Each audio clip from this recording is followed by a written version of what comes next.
Oya wọlé kó jókòó orí kan ẹsẹ̀ méjì wọlé bẹ̀rẹ̀ jábá bẹ̀rẹ̀ jábá bẹ̀rẹ̀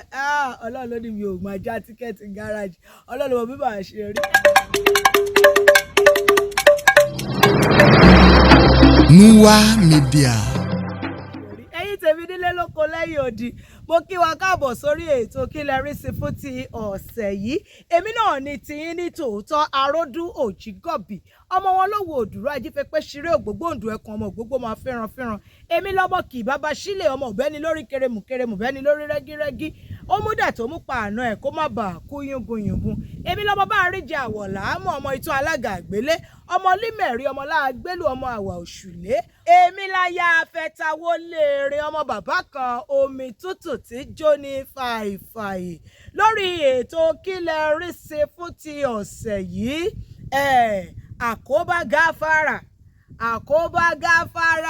àkóbá àràbà ọlọ́run má jẹ́ àárí ẹ ṣàmì o ẹ ṣàmì kẹ́ gbé tó àmì yẹn kẹ́ gbé mi ẹ̀yin tèmi nílé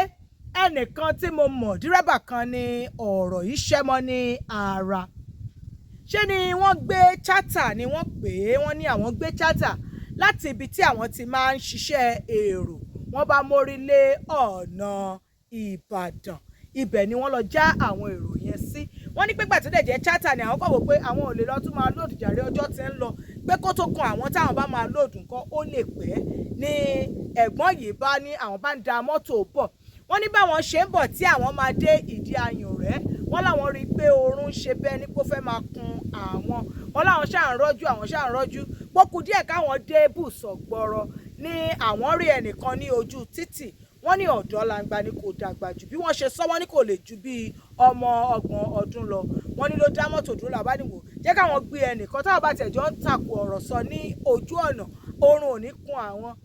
ò ní lọ fi orí ọkọ̀ sọ ibi tí ò yẹ káwọn fi sọ wọ́n ní làwọn bá gbé ìránṣẹ́kùnrin ni àwọn bá ń lọ ní ọ̀nà wọ́n ní báwọn ṣe máa dé Mámú ní ojú ọ̀nà yìí wọ́n bọ̀ láti Ìbàdàn sí Ìjẹ̀bú Òde ni wọ́n ní báwọn ṣe máa dé Mámú wọ́n ní àwọn rí àwọn ọlọ́pàá tí wọ́n dúró wọ́n wá dá ọkọ̀ àwọn dúró wípé wọ́n bá dẹ̀ béèrè ìwé ọkọ̀ wọ́n láwọn fi ìwé ọkọ̀ hàn wọ́n béèrè káàdì ìdánimọ̀ àwọn wọ́n láwọn fi hàn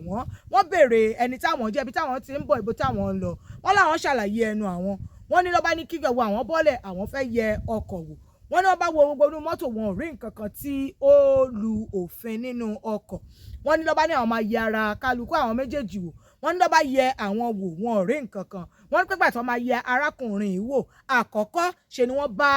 àmúkúgbáná wọ́n bá ní àpò ẹ̀ ìyẹn lọ́yìnbó tí wọ́n bá sọ̀rọ̀ pé so if they did drug we go treat your this we go treat your that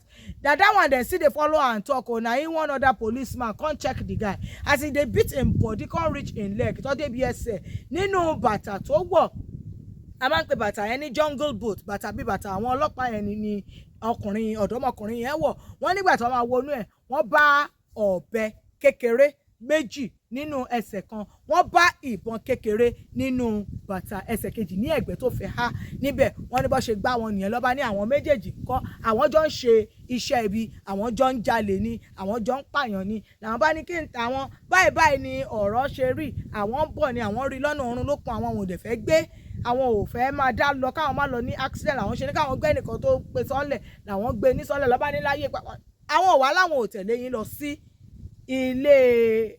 sí àgọ́ yín ṣùgbọ́n káwọn tó ṣiṣẹ́ bí kọjá káwọn pe àwọn dírẹ́bà táwọn jọ ń ṣẹgbẹ́ dírẹ́bà wọ́n níbi táwọn dúró sí gan ni àwọn dírẹ́bà kan dára bí táwọn ti máa ń lòdù èrò ló ti kọjá ló ti bá àwọn bí wọ́n ṣe bẹ̀rẹ̀ sí ní páàkì nìkan èjì ni wọ́n ṣàyànjú at the end of the day nígbà tó máa lọ ọ̀dọ́mọkùnrin yẹn ní fún lọ bọ̀ wọ́n ṣàrí wípé dírẹ́bà yìí kò mọwọ́ kò mọsẹ̀ ó kàn ṣèṣì gbé ẹni yẹn ni wọ́n ṣàmú ọ̀dọ́mọkùnrin yẹn wọ́n bá gbé lọ sí àgọ́ ọlọ́pàá ẹ̀yin tèmi ìtàn yìí mo mú wá fún wa ni kí a bá lè kọ́gbọ́n nítorí wípé Ọlọ́run má jẹ́ ká ṣi oore ṣe èyí tá a máa ṣe tó máa bù wá lọ́wọ́ Ọlọ́run má jẹ́ kí a dáwọ́ lé o ẹ jẹ́ ká kọ́gbọ́n nínú èyí tí mo mú wá yìí síbẹ̀ náà tá a bá rí èyí tẹ́yìn náà fẹ́ fi kún tẹ́ ẹ fẹ́ sọ fún wa ẹ fi ṣọwọ́ sí wa lórí àwọn ìtàkùn wa lórí ayélujára lórí Facebook, Instagram, TikTok, Threads àti YouTube a wà gẹ́gẹ́ bí Nuwa Media Official tí ẹ bá dẹ̀ bá wa sọ̀rọ̀ pẹ̀lú email ẹ̀yin ẹ tẹ nuwamedia@gmail.com. ẹ dẹ̀ lè tẹ àtẹ̀ránṣẹ́ sí wa àbí kẹ́ chat wa lórí WhatsApp lórí nọ́mbà wa tẹ́ ń wò lórí ẹ̀rọ móhùnmáwòrán yín. Mi ò tí ì pa orúkọ dà. I still remain yours sincerely. Aródú Òjígọ̀bì, ọmọ wọn ló wu òdùrú, ọmọ àwọ̀ òṣùlé, aya afẹ́tawó lérin, ọmọ bàbá kan, omi tútù ti jóni fàìfàì. Ìpàdé tún di ọjọ́ míì o. Àlàáfíà.